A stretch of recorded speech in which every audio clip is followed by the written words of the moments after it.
My name is Jessica, and for 15 years I was the family's unpaid Christmas director. Not because I loved hosting, but because saying no to the Rodriguez family Christmas tradition was considered betrayal of epic proportions. Every November brought the same assumption. Jessica will handle everything. Jessica always makes Christmas perfect.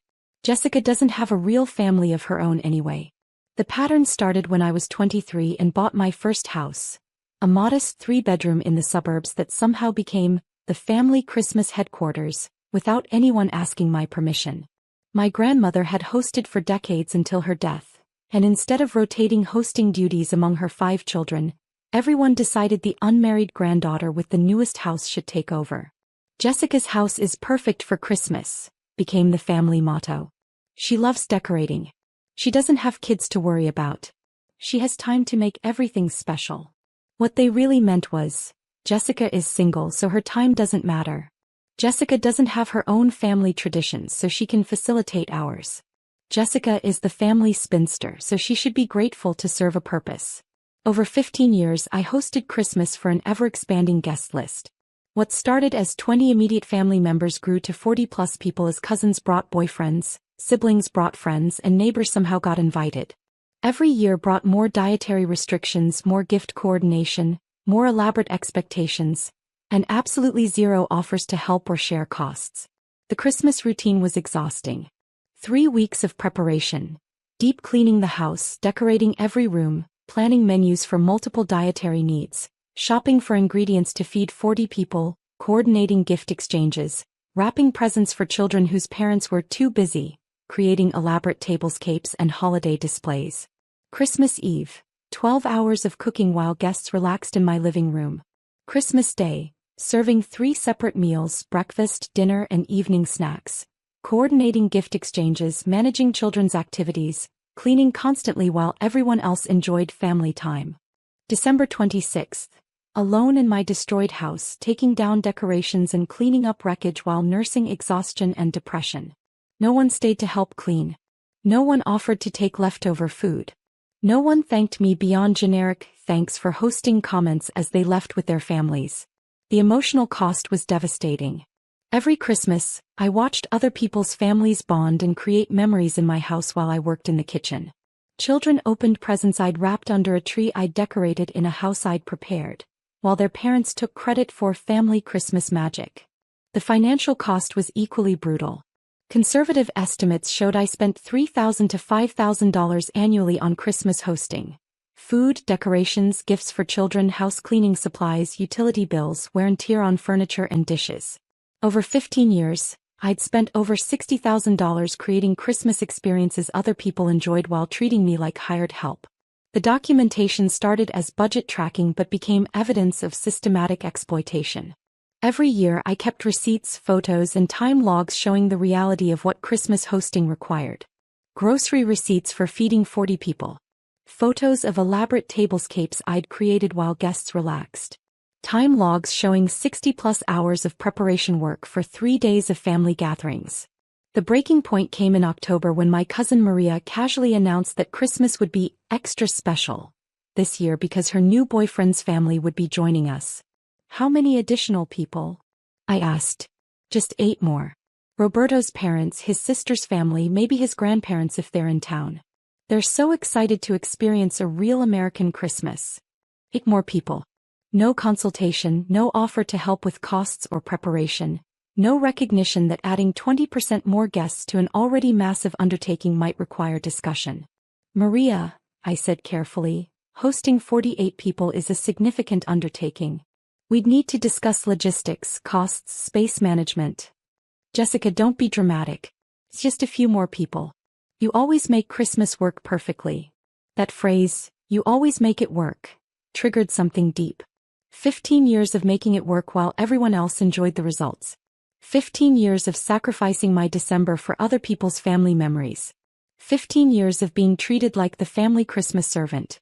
That night I called my therapist, Dr. Ann Mitchell, who'd been helping me process family boundary issues for 2 years. Jessica, she said after I explained the latest Christmas expectations, I need you to hear something clearly. You are not obligated to host Christmas. You are not responsible for other people's holiday experiences. 15 years of unpaid holiday labor is enough. Dr. Mitchell helped me understand that what I'd been calling family tradition was actually systematic exploitation disguised as holiday spirit. No one had asked if I wanted to host. No one offered to share costs or labor. No one considered my needs or preferences in any Christmas planning. In healthy families, Dr. Mitchell explained, holiday hosting is either rotated among family members or the host receives significant help and appreciation. What you're describing is a family using one person's resources and labor to create experiences they enjoy without contributing anything meaningful in return. She connected me with Dr. Robert Chin, a specialist in family exploitation patterns who helped me develop what he called a holiday boundary strategy. First, we documented the full scope of Christmas exploitation. Using my 15 years of receipts, photos, and time logs, we calculated the real cost. Over $60,000 in expenses, 900+ hours of preparation work, emotional labor that had contributed to holiday depression and anxiety. Jessica, Dr. Chin said, if your family hired professional caterers, decorators, and event coordinators to create what you create every Christmas, they'd pay $15,000 to $20,000 annually. You've been providing luxury holiday experiences for free while absorbing all costs and stress. We identified the manipulation tactics my family used to maintain this system: guilt tripping, Christmas won't be the same without you, minimizing my labor, you're so good at this, it's not that much work, and emotional manipulation, you're being selfish, you're ruining Christmas for everyone. Most importantly, Dr. Chin helped me recognize that I had options.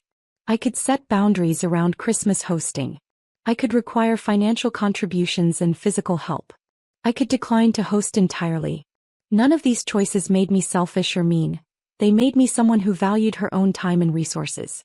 The empowerment plan was elegant. Instead of confronting the family directly and giving them time to manipulate me back into compliance, I would simply become unavailable for Christmas hosting by booking a non-refundable vacation during the holiday week. I researched mountain cabin rentals and found a perfect week-long retreat in Colorado.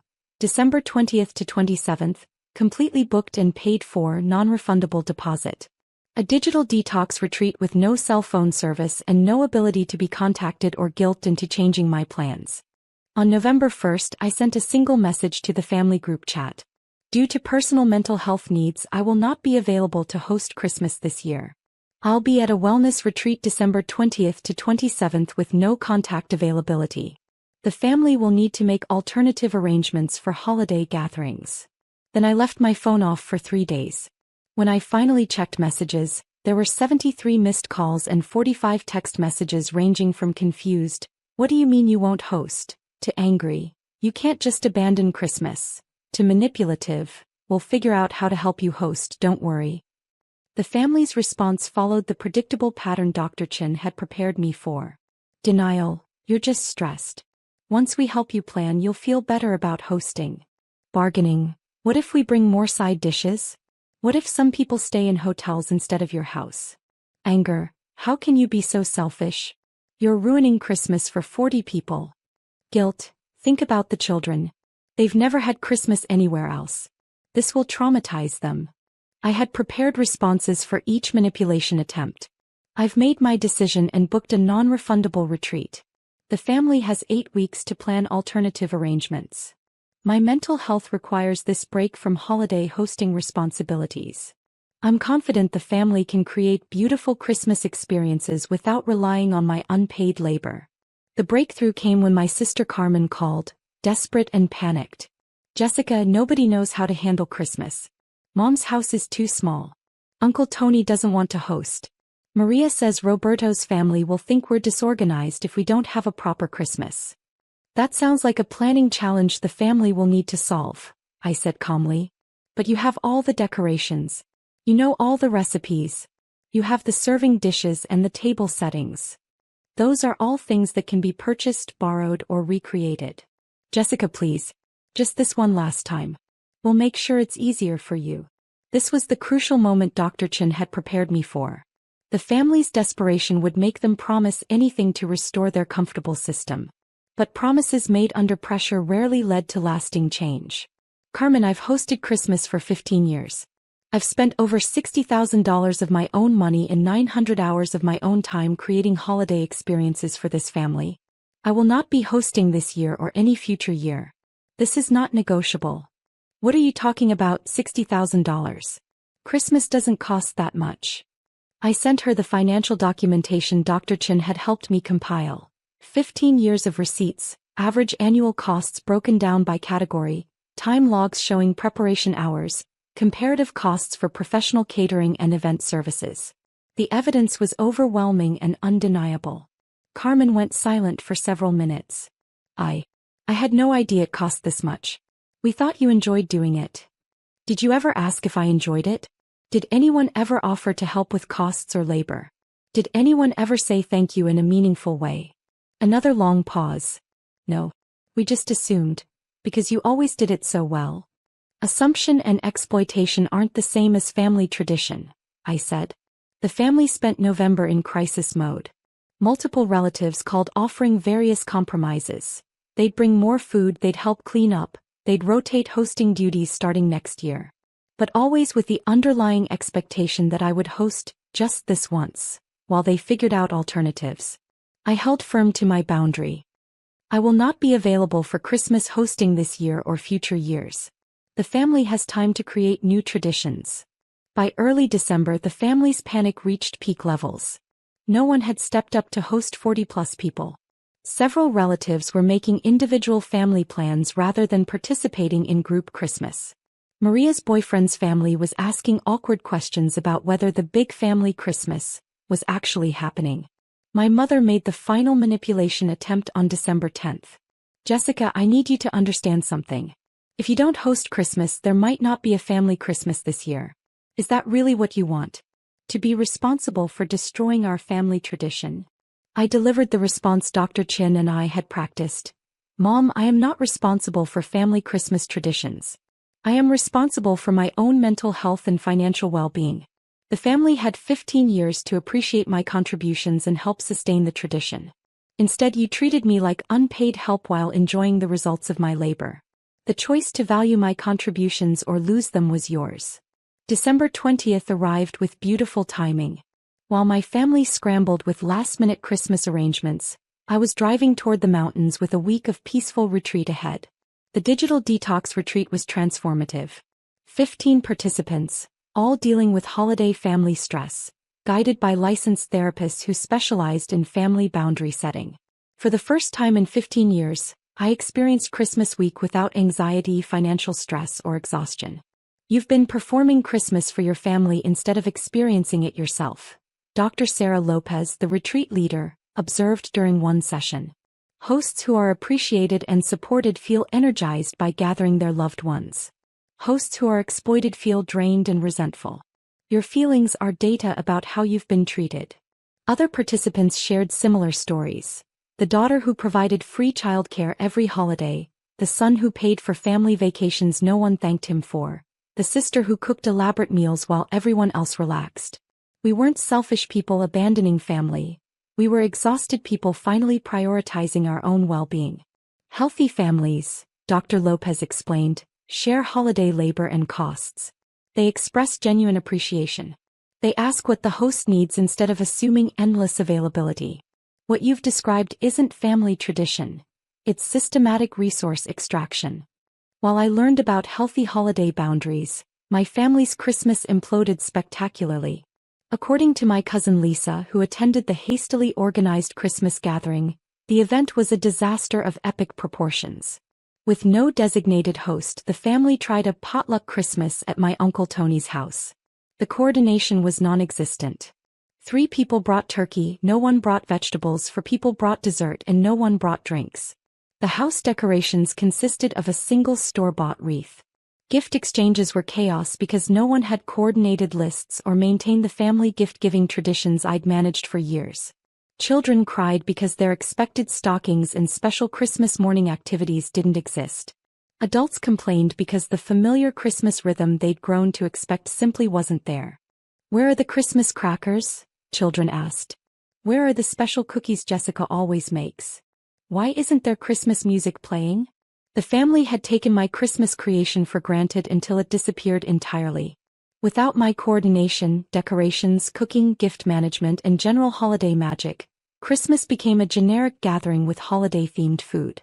The breaking point came when Roberto's family arrived to find chaos instead of the authentic American Christmas experience they'd been promised. Embarrassed by the disorganization, they left early and politely declined future invitations. Maria was mortified. "This is supposed to be our family's Christmas tradition. Roberto's family thinks we don't know how to celebrate holidays." "Well," Uncle Tony said bluntly, "apparently we don't. Turns out Jessica was doing everything and we just showed up." The family's reckoning was swift and comprehensive. Without my invisible labor, they couldn't recreate the Christmas experience they'd grown to expect. They faced the reality of what I'd been providing: professional-level event coordination, interior decorating, catering, gift management, and emotional labor. I returned from retreat on December 27th to find 23 voicemails and 67 text messages. The progression from confused to panicked to embarrassed to apologetic was clear. The most significant message was from my mother. "Jessica, honey, I need to talk to you about Christmas. We had no idea how much you were doing. This year was a disaster and it made us realize how much we took you for granted. Can we please talk when you're ready?" I called Dr. Mitchell before responding to any family contact. "How do you feel?" she asked. "Peaceful," I said honestly. For the first time in 15 years, I enjoyed Christmas week instead of working through it. "And how do you feel about their realization of what you contributed?" "Validated. It took my absence for them to understand my value." Dr. Mitchell helped me prepare for the family conversation that would determine future Christmas arrangements. We established clear boundary statements and requirements for any future holiday participation. Christmas hosting would rotate annually among family members capable of hosting. All holiday events would include shared costs and shared labor. Hosts would receive meaningful help and genuine appreciation. My past contributions would be acknowledged and apologized for. Future Christmas traditions would be built on equity, not exploitation. The family meeting happened on January 5th at my parents' house. I arrived with documentation, 15 years of receipts, photos, and time logs that demonstrated the scope of what I'd provided for free. "Before we discuss future Christmases," I said, "I need acknowledgement of what the past 15 years actually cost me." I presented the financial breakdown: $67,000 in personal Christmas expenses over 15 years. The time analysis: 920 hours of preparation and hosting work, equivalent to 23 full-time work weeks. The emotional cost: holiday depression, social isolation during Christmas week, and systematic devaluation of my contributions. The room was silent as family members processed the documentation. My father spoke first. "Jessica, I had no idea Christmas cost you this much money." "We thought you enjoyed hosting," my sister added weakly. "Did you ever ask if I enjoyed it? Or did you assume because I never complained?" My mother started crying. "We took advantage of you. We treated Christmas like something that just happened instead of something you created." The breakthrough came when my Uncle Tony, who'd tried to host the disaster Christmas, spoke up. "I couldn't handle 40 people for one day. Jessica did it perfectly for 15 years and we never even said thank you properly. The question now," I said, "is whether this family wants to build new Christmas traditions based on equity and appreciation, or whether you want to continue expecting one person to sacrifice for everyone else's benefit." The family's response was immediate and unanimous. They wanted to change. We spent 2 hours developing new Christmas traditions. Rotating hosting: 5 family units would take turns hosting, with each family responsible for one Christmas every 5 years. Shared costs: all families would contribute financially to Christmas expenses, whether hosting or attending. Shared labor: hosts would receive significant help with preparation, cooking, and cleanup. Appreciation: hosts would be genuinely thanked and celebrated for their contributions. Boundaries: no one would be guilted or manipulated into hosting beyond their comfort level. Most importantly, the family acknowledged that my 15 years of Christmas creation had been a gift they'd failed to appreciate, and they committed to ensuring no family member would be exploited for others' benefit again. The Christmas transformation was remarkable. The following year, Carmen hosted with genuine family support. 3 families split costs: for people helped cook, 6 people managed cleanup, and Carmen received appreciation that included flowers, thank you cards, and a spa gift certificate. The Christmas I'd created through exhaustion and exploitation was replaced by Christmas built on collaboration and gratitude. Family members who'd never appreciated holiday labor suddenly understood its value when they had to contribute it themselves. My role changed from invisible servant to appreciated family member. When my turn to host came around year 3 of the new rotation, I received unprecedented support. Families contributed money for groceries, cousins arrived early to help cook, everyone stayed late to clean, and I received genuine thanks for specific contributions. Most importantly, I learned to enjoy Christmas again. Without the burden of single-handed holiday creation, I could participate in family traditions instead of facilitating them. I could relax with relatives instead of serving them. I could create memories instead of just managing logistics. The mountain retreat became my annual tradition. Every December 20th to 27th, I book a peaceful getaway, sometimes alone, sometimes with friends who also value boundary setting over family obligation. It's my reminder that holidays should restore energy, not drain it. 3 years later, my family's Christmas traditions are healthier, more sustainable, and more genuinely appreciative than they ever were during my 15 years of solo hosting. The children are learning to help with holiday preparation instead of just expecting magical experiences. Adults express genuine gratitude instead of taking family labor for granted. The retreat taught me the most important lesson about family holidays. They should bring joy to everyone involved, including the people making them happen. When one person sacrifices while everyone else benefits, that's not family tradition. That's family exploitation. My Christmas story changed when I stopped making everyone else's Christmas perfect and started making my own Christmas peaceful. The 15 years of invisible labor are over. The lifetime of appreciated contributions has just begun. The Christmas decoration boxes sit in my garage now, available for family rotation hosting but no longer my sole responsibility. Sometimes I look through them and remember the person who thought she had to earn family love through holiday service. That person was worthy of appreciation all along. She just needed professional help and a mountain retreat to see it. Your mother abandoned you because she didn't want you. Sarah's voice sliced through the living room, each word like a blade. My heart stopped. Standing frozen in the kitchen doorway, I watched as my sister-in-law crouched to my children's eye level, her expression carefully schooled into something resembling sympathy, but underneath, something dark lurked. Your real mom just left you at the hospital and never looked back, she continued, her voice dripping with false concern. You should be grateful Amanda took you in. I felt the mug slip from my fingers, ceramic shattering against the hardwood floor. 3 heads snapped toward me. Sarah's lips curled into a satisfied smirk before quickly smoothing into mock innocence. Oh, Amanda. I didn't see you there, she said, standing and adjusting the cuffs of her designer blouse. I just thought the kids deserved to know the truth. Secrets aren't healthy in a family, right? Sophie and Lucas stood rooted to the spot, their small faces twisted in confusion and pain. 8-year-old Sophie's lip trembled as she shook her head. But Mommy said. Mommy lied. Sarah's words were as sharp as knives, precise and deliberate. She's been lying to you from the beginning. I found the paperwork. Your real mother didn't want you. She walked away and never looked back. Lucas let out a small whimper and ran to me, gripping my legs tightly. Sophie didn't move. Tears slipped down her cheeks, her breath coming in shallow, uneven gasps. Is it true, Mommy? She whispered. Did our real mom not want us? My throat tightened. The story of their adoption was one of love and sacrifice, not abandonment. Jessica, their birth mother, had made the hardest choice imaginable, not because she didn't love them, but because she loved them too much to let them suffer. I had always planned to tell them the full story when they were ready, not like this, not ripped open by someone who wanted to hurt them. I took a steadying breath. Go to your rooms, sweethearts. We'll talk in a little bit. Sophie hesitated, glancing between me and Sarah. But when I reached out, she finally turned, wiping her face with the sleeve of her shirt. I waited until they disappeared up the stairs before rounding on Sarah, my voice shaking with fury. How dare you? Sarah met my glare, unbothered. I'm just looking out for my niece and nephew. They deserve to know the truth. That wasn't the truth. That was cruelty. My hands curled into fists. You had no right to tell them anything about their adoption, let alone twist it into something so ugly. Sarah's perfectly painted lips curved into a smirk. I was just being honest.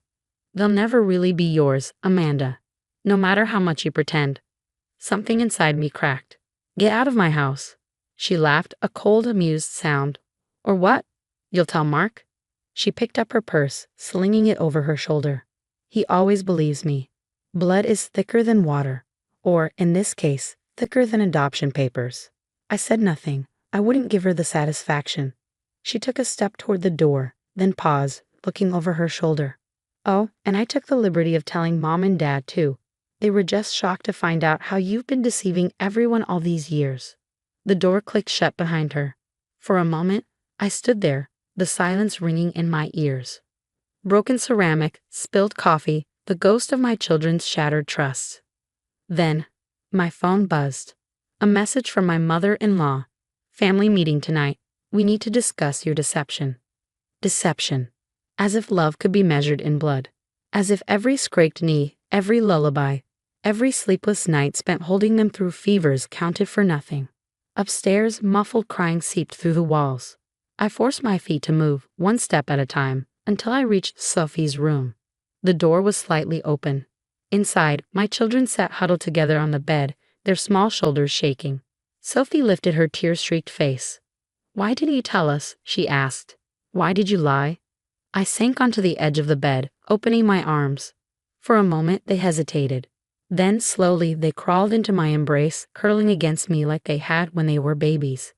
I never lied to you, I murmured, stroking Lucas's hair. Your story is beautiful and special. I was waiting until you were older to share all of it. What Aunt Sarah told you wasn't the truth. Lucas sniffled. But she said she saw papers. Papers don't tell the whole story, sweetheart. I kissed the top of his head. Your birth mother loved you very much. So much that she wanted to make sure you had the best life possible, even if it meant she couldn't be the one to give it to you. Sophie wiped at her eyes. Then why did she give us away? I opened my mouth to answer. Boom, boom, boom. Heavy footsteps thundered up the stairs. Mark. The bedroom door flew open, and my husband stood in the doorway, his face flushed with anger. Amanda. What the hell is this? Sarah told me you've been lying to my parents about the kid's adoption. Sophie and Lucas tensed. I forced my voice to stay calm. Mark, we need to talk about this privately. No, we need to talk about this now. Sarah said you made up some noble sacrifice story. Daddy? Sophie's voice wobbled. Is Mommy not our real mom? The hurt in her voice made something shift in Mark's expression. His gaze flicked to our children, really seeing them for the first time since stepping into the room. Their tear-streaked faces, their trembling hands. His anger wavered. He let out a slow breath. Kids, go play in Lucas's room for a bit. Mommy and I need to talk. After they left, I stood. You believed her. Mark hesitated. She found papers, Amanda. Papers she had no right to go through. What was she even doing in our attic? He ran a hand through his hair, exhaling sharply. She was helping Mom look for old photo albums. That's not the point. No, Mark. The point is that your sister just told our children they were unwanted, that their mother threw them away, and you're standing here, defending her instead of them. Silence. Mark swallowed.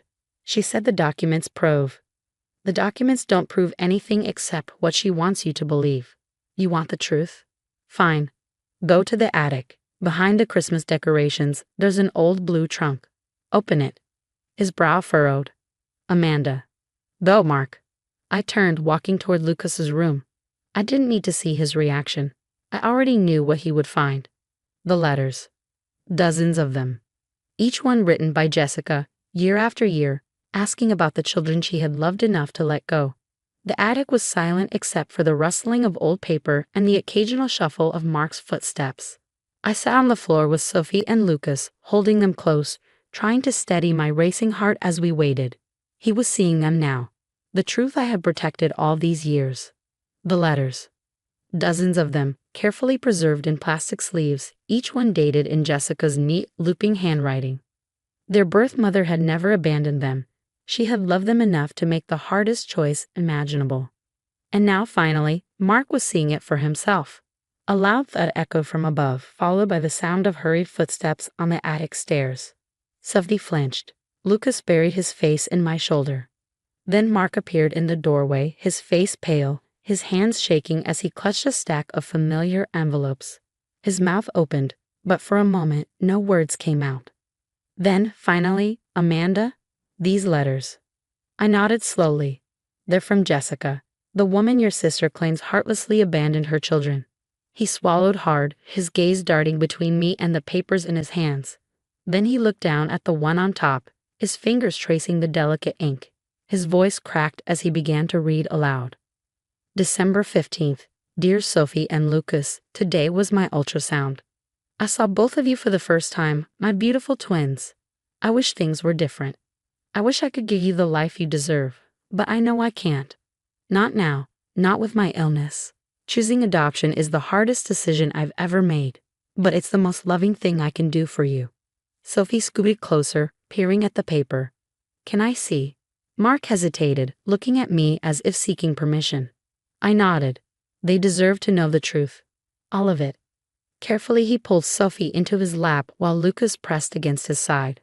I reached for their small hands, squeezing gently. Your birth mother wrote you letters throughout her pregnancy, I explained softly. And she kept writing, even after you were born. Even after.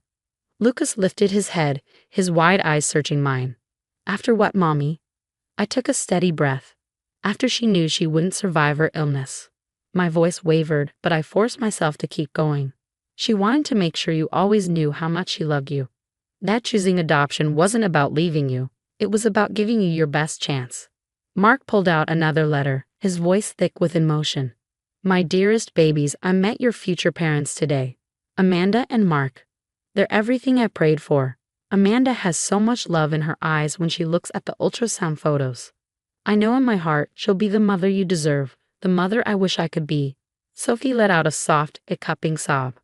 But Aunt Sarah said. Mark's grip tightened protectively around her.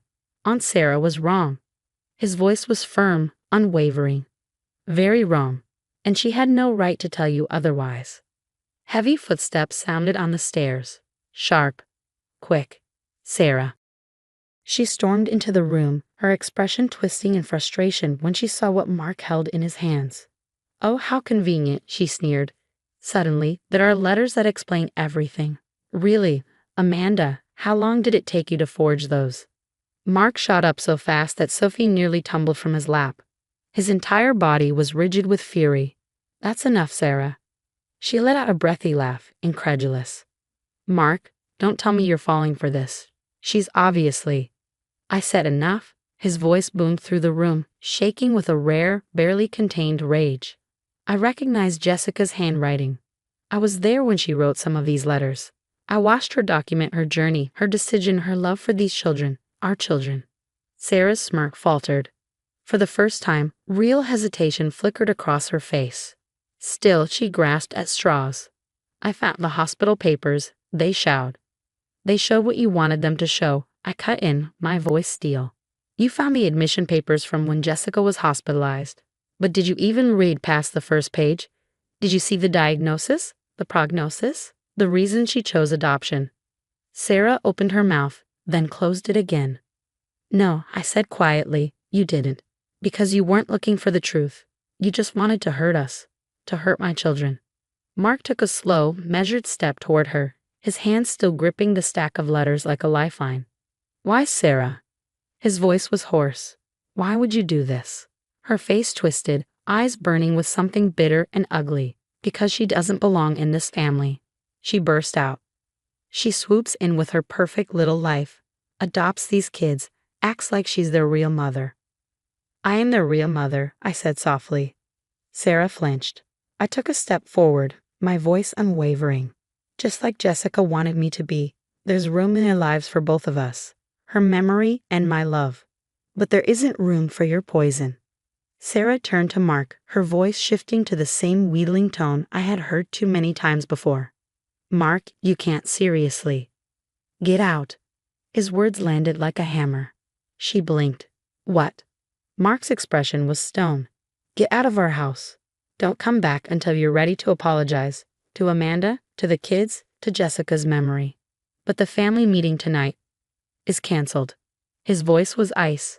I'll talk to Mom and Dad myself. I'll show them these letters. I'll make them understand what you've done."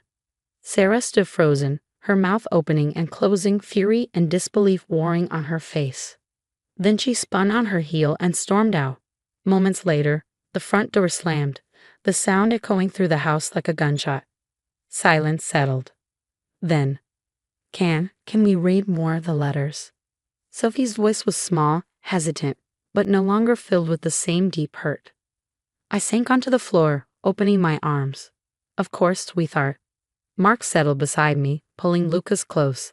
I unfolded another letter, smoothing out the delicate pages, and began to read. Jessica's words filled the room, wrapping around us like a warm embrace, painting a story not of loss, but of love. Two mothers, bound by sacrifice and devotion. Mark's arm tightened around me. His voice was a whisper, just for me. "I'm so sorry. I should have trusted you." I leaned into him, still reading. There was more to talk about: trust, loyalty, family. But for now, the only thing that mattered was this moment. And the truth finally shining through. 2 weeks after Sarah's attempt to unravel our family, I stood in the attic, carefully slipping Jessica's letters into a leather-bound album. Each page held a piece of the story our children deserved to know, one of love, sacrifice, and the truth that had nearly been stolen from them. Footsteps creaked behind me. "Need any help?" Mark's voice was soft, hesitant. I turned to see him climbing the last few attic steps, carrying 2 steaming mugs of coffee. "Thanks," I murmured, accepting one. I took a sip, letting the warmth settle me. I thought it was time to make these more accessible. Sophie asked to read them again last night. Mark lowered himself onto the floor beside me, picking up one of the letters. He ran his fingers along the edges of the delicate paper, his expression unreadable. "You know," he said, voice thick with memory, "I'd almost forgotten some of these little details. Like how Jessica used to play classical music for them because she read it was good for brain development." I smiled. And how she craved spicy food through her whole pregnancy. Sophie definitely inherited that. Did you see her putting hot sauce on her scrambled eggs this morning? A soft chuckle escaped him, and for a moment we sat in a stillness, surrounded by the weight of history and the comfort of healing. The past 2 weeks had been a reckoning. When Mark showed the letters to his parents, their horror at Sarah's actions had been immediate. The family meeting she'd had planned to expose me had, instead, become a painful confrontation about her own cruelty. Mark broke the silence first. Mom called earlier. He hesitated, tracing the worn edge of an envelope. "Sarah's starting therapy next week." I stilled. "Apparently, this wasn't just about us," he continued. "She's been struggling with infertility for years. Mom thinks that's where some of her bitterness came from.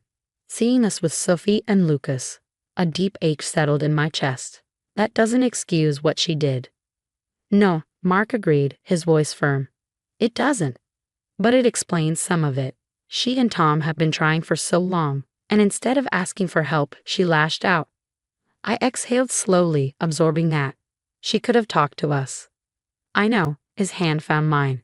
"But Sarah's never been good at vulnerability. She'd rather burn bridges than admit she's drowning." A small noise came from the attic stairs. We turned in unison. Sophie stood there, her stuffed rabbit clutched in her arms, her eyes flicking between us and the album. "Hey, sweetheart," I said gently, opening my arms. She came over, curling up between us. She hesitated, fingers skimming the corner of a letter peeking from the album.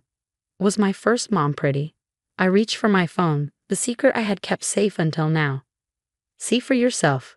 I pulled up the only photo I had, a hospital room, Jessica bathed in soft light, her face glowing despite the sterile backdrop. One hand rested on her rounded belly, her eyes filled with a love that had transcended time, space, and even her own mortality. Sophie inhaled sharply. "She looks like me." Mark nodded, his voice tender. "You have her smile, and Lucas has her eyes." She traced the image as if memorizing it. Then, in a small, uncertain voice, "Is Aunt Sarah still mad at us?" Mark and I exchanged a glance. "She's not mad at you," I said carefully. "She's dealing with some grown-up problems that made her say things that weren't true. But that wasn't your fault. Or mine. Or your first mom's." Sophie mulled that over. "Will she say sorry?" Mark sighed. "I hope so. But even if she does, It's going to take time before she can visit again. We need to be sure she won't hurt you with more lies. Sophie nodded, her gaze returning to Jessica's face. Can we put this in a frame? Maybe next to our family picture? My throat tightened. Tears burned the edges of my vision. Of course, I whispered. Would you like to help me pick the perfect spot? That evening, we hung Jessica's photo in the living room. Lucas insisted on making a construction paper frame decorated with bright yellow stars. First Mom loved looking at stars, he explained solemnly. I smiled, brushing his curls. She would have loved this, buddy. Later, as I tucked them into bed, Sophie rolled onto her side, watching me with wide, thoughtful eyes. Mommy, she whispered. Yes, love. Is it okay to love both my moms? Emotion swelled in my chest, too big, too full. I smoothed a hand over her hair, pressing a kiss to her forehead. Of course it is, baby. Love doesn't divide, it multiplies. Your first mom loved you so much that she made sure you have another mom to love you too. I brushed my thumb over her cheek. You have double the love, and that's a beautiful thing. The next morning, I slipped one final note into the back of the album. Dear Sophie and Lucas, your story is one of love, courage, and hope. Jessica gave you life and made the bravest choice a mother can make. I promise to honor her gift by loving you with all my heart every single day. You were never abandoned. You were chosen. Twice over, once by a mother who loved you enough to let you go, and again by a mother who loved you enough to bring you home. Love always, Mom. Sometimes, the hardest truths lead to the most beautiful endings. Sarah had tried to break us, but in doing so, she had only made us stronger. Because love, real love, doesn't shatter under pressure. It endures, it heals, it multiplies. And in the end, it leaves a legacy that no bitterness, no resentment, no lie can ever erase. She hired a woman to seduce my husband, claiming our marriage needed excitement. That woman turned out to be my best friend from college. I sat at my kitchen counter, gripping my phone as disbelief coursed through me. The text messages from my mother-in-law, Eleanor, flashed across the screen, each word dripping with smug satisfaction. Honey, I've done you a favor. David needs a real woman, someone who can give him the excitement he deserves. Don't blame me for trying to fix your boring marriage. My name is Sophie Anderson, and at 32, I never imagined I'd be reading messages from my husband's mother bragging about hiring someone to seduce him. But then again, Eleanor had never hidden her disdain for me, the simple teacher who had, in her eyes, stolen her precious son away from the high society life she envisioned for him. The irony? David and I were happier than ever. His architectural firm was thriving, my fourth-grade students adored me, and we just moved into our dream home in the suburbs. But to Eleanor, our contentment was a problem. A marriage needs drama, she would proclaim at every family dinner, her sharp gaze locking onto me. Passion, excitement. Not this, domestic routine. I scrolled further, my eyes narrowing at her so-called master plan. She had hired what she called a sophisticated woman through an exclusive agency, placing her at David's firm as a temporary consultant. In her mind, this woman would awaken some dormant dissatisfaction in my husband, making him realize what he was supposedly missing by being married to me. She's everything you're not, worldly, ambitious, experienced, Eleanor had written. David won't be able to resist. I should have been outraged, heartbroken, maybe even afraid. Instead, a laugh bubbled up inside me. Because what Eleanor didn't know was that just 3 days ago, my college best friend, Olivia, had called me, barely able to contain her amusement. Sophie, you're not going to believe this, she'd said. Some wealthy woman specifically requested me for a consulting job at David's firm. She kept emphasizing that I should dress to impress and show him what he's missing. I think your mother-in-law is trying to set up your husband. Olivia and I had been inseparable in college, bonding over late-night study sessions, disastrous relationships, and wild adventures. She had stood by my side as my maid of honor, and though her high-powered consulting career kept her traveling, we had never drifted apart. The best part? Olivia had continued laughing.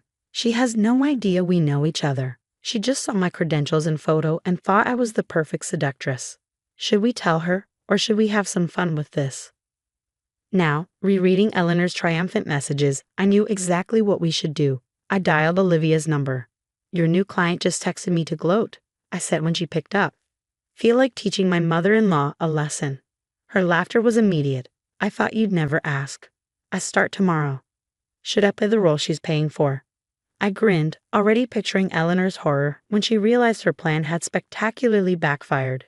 No need to fake anything. Just be yourself. But maybe dress up a little more than usual. Let's give her a show she won't forget. This is going to be fun, Olivia mused. But what about David? Should we tell him? I considered my husband, who had spent years pushing back against his mother's relentless meddling. Not yet. Let's see how this plays out first. Besides, he's been saying he needs help with the Miller project. You're actually perfect for that consultation. After we hung up, I turned back to Eleanor's messages and typed out a reply. Thank you for caring so much about our marriage, NIL. I'm sure this consultant will be exactly what David needs. Her response was immediate. Just remember, dear, sometimes we have to accept when we're not enough for someone. I set my phone down, shaking my head with equal parts pity and anticipation. Eleanor had spent years trying to prove I wasn't good enough for David, so obsessed with her own vision of what his life should be that she never stopped to see what actually made him happy. Tomorrow, my best friend would start her new job as the so-called other woman, and Eleanor would learn an unforgettable lesson in meddling. I poured myself a glass of wine, already planning our next move. This was going to be interesting. The next morning, I moved through my usual routine, glancing at my phone now and then for any updates from Olivia. Around 10 a.m., a notification buzzed. It was a photo of Olivia, poised and elegant in a sharply tailored business suit, standing beside David in his office. The caption read, "First day on the job. Your husband just introduced me to the team. Should I reminisce about our spring break in Cancun?" I barely managed to suppress a laugh during my class's quiet reading time. Moments later, another message appeared, this time from Eleanor. The consultant started today. David's secretary says they had quite the lengthy private meeting. Maybe he's finally realizing what he's been missing. If only she knew they were probably reminiscing about that time Olivia and I got lost on a hiking trip and had to be rescued by park rangers in college. By lunchtime, my phone rang.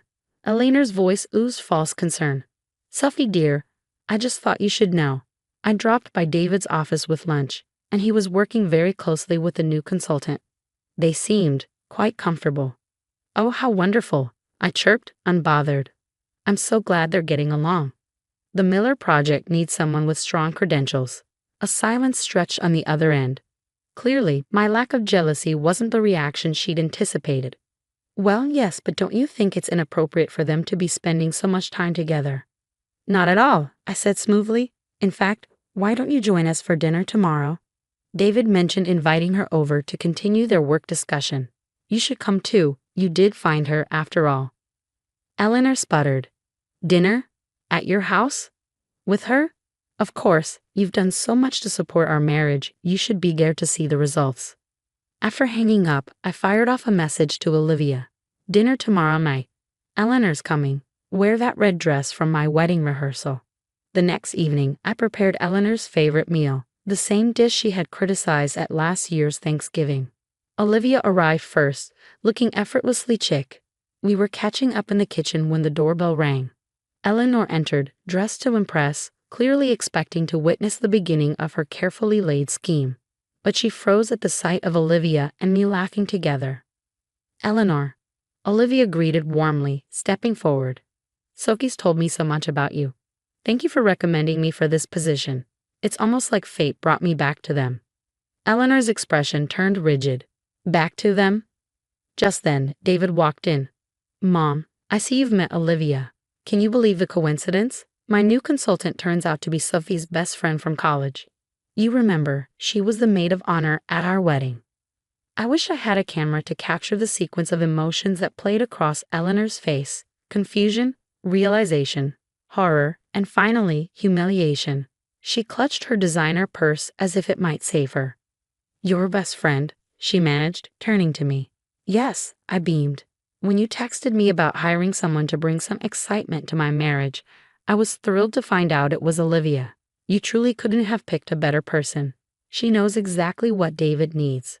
Olivia lifted her wine glass. "Eleanor, your son has been fantastic to work with. Such a devoted husband, He even spent half an hour today showing me photos from his and Sophie's anniversary trip. And the way he talks about Sophie's teaching career, he's so proud and supportive. Eleanor sank into a chair, her perfect plan crumbling before her eyes. I don't understand. The agency said. Oh, the agency did a fantastic job, Olivia assured her. They matched David's firm with precisely the right consultant. The fact that Sophie and I have been best friends for 15 years? Just a delightful bonus. Though I am curious, why did you specifically request someone to dress provocatively and flirt with David? The room fell into a stunned silence. David turned to his mother, his expression dark with disappointment. Mom? What is Olivia talking about? Taking pity on Eleanor's rapidly unraveling composure as smoothly redirected. Why don't we all sit down? Eleanor, I made your favorite coq au vin. You always said mine needed improvement. I hope this version is exciting enough for you. Throughout dinner, Eleanor barely touched her food, her face flushed as Olivia regaled us with college stories, including how she'd helped David plan his proposal to me. David, meanwhile, kept shooting his mother looks of quiet disapproval between discussions about the Miller project. Finally, Eleanor stood abruptly. I should go, she announced, her voice strained. I just remembered. An appointment. But you haven't even tried dessert, I said sweetly. I made it with plenty of drama and excitement, just how you like things. She snatched up her purse and practically fled. As the door clicked shut, the three of us exchanged glances before bursting into laughter. I can't believe she tried to hire someone to seduce me, David said, shaking his head. Though I must admit, her taste in consultants is impeccable. He raised his glass to Olivia. Should we feel bad? I asked, though I couldn't stop grinning. Absolutely not, Olivia replied. Besides, the Miller project really did need my expertise. And Eleanor's generous consulting fee. That'll cover that spa weekend the three of us talked about. After our dinner fight, things changed quickly. Eleanor stopped showing up at David's office unannounced and quit sending her usual helpful marriage advice texts. Even at family dinners, she was quieter than usual, barely speaking or looking at anyone. But I knew this wasn't over. 3 weeks later, she struck back. Have you heard what your mother is saying? David's sister, Emma, called to warn me. She's telling everyone you and Olivia planned us to humiliate her, that you somehow knew about the consultant and set her up. I laughed. And how does she think we did that? Did we magically make her hire my best friend to seduce her own son? I know, it's ridiculous, Emma said. But Mom hates being outsmarted. She's trying to twist the story to make you the bad guy. Later, Eleanor sent a family group text. I think we need to talk about Sophie's concerning behavior. She deliberately embarrassed me, showing her true colors. I was only trying to help their marriage, and she turned it into a cruel joke. Family dinner this Sunday. We need to discuss this. I showed David the message. He sighed, frustrated. This has to stop. She's been trying to control our marriage for years, and now she's playing the victim. Should we skip dinner? I asked. No, he said, determined. We're going, and we're bringing proof. Sunday dinner was tense. Eleanor had gathered the whole family, sitting at the head of the table like a queen about to deliver a verdict. Before she could speak, David stood up. I have something to share, he said, pulling out his phone. He pressed play. Eleanor's voice filled the room. I need someone young and attractive to show my son what he's missing. No, competence isn't important. The more tempting, the better. Money is no object if you can find someone to break up this marriage. Eleanor's face went pale. Where did you get that? She whispered. The agency records client calls, David said calmly. When Olivia realized what was going on, she asked for a copy for legal reasons. Legal reasons? Eleanor's voice shook. Yes, I said, keeping my tone gentle. Trying to break up a marriage and lying to an agency has consequences, Eleanor. Are you threatening me? Not at all, David said. We just want the truth out there. From the other end of the table, Aunt Martha spoke. Eleanor, you tried to hire someone to seduce your son. Are you out of your mind? Chaos erupted. Eleanor's carefully crafted story fell apart. By the end of the night, she fled to her bedroom, claiming a headache. As we left, Emma pulled me aside. I owe you an apology, she said. I always thought you were just paranoid about Mom. But this is worse than I ever imagined. The next week, Eleanor checked herself into a wellness retreat in Arizona. Before she left, she sent me a text. "I suppose I underestimated you." I replied, "You underestimated our marriage. David and I are a team, always have been." Olivia finished her project with David's firm, and it was a huge success. She even joked about adding professional marriage strengthener to her resume. As for Eleanor, the retreat seemed to change her. She wasn't a completely different person, but she was more subdued. She even started seeing a therapist. At our next family dinner, she complimented my cooking without adding any helpful suggestions, a small but important step. On the way home, David chuckled. In a weird way, Mom did add excitement to our marriage, just not how she intended. I squeezed his hand. Should we send her a thank you note? "Dear Eleanor, thanks for hiring my best friend to seduce your son. It really brought us closer together." He laughed. "Maybe next year's Christmas card." Sometimes I catch Eleanor watching us at dinners, gatherings, family events. She sees how David and I work as a team, how we laugh, how we support each other. And I think finally she's starting to understand that real marriage isn't about drama. It's about trust, love, and partnership.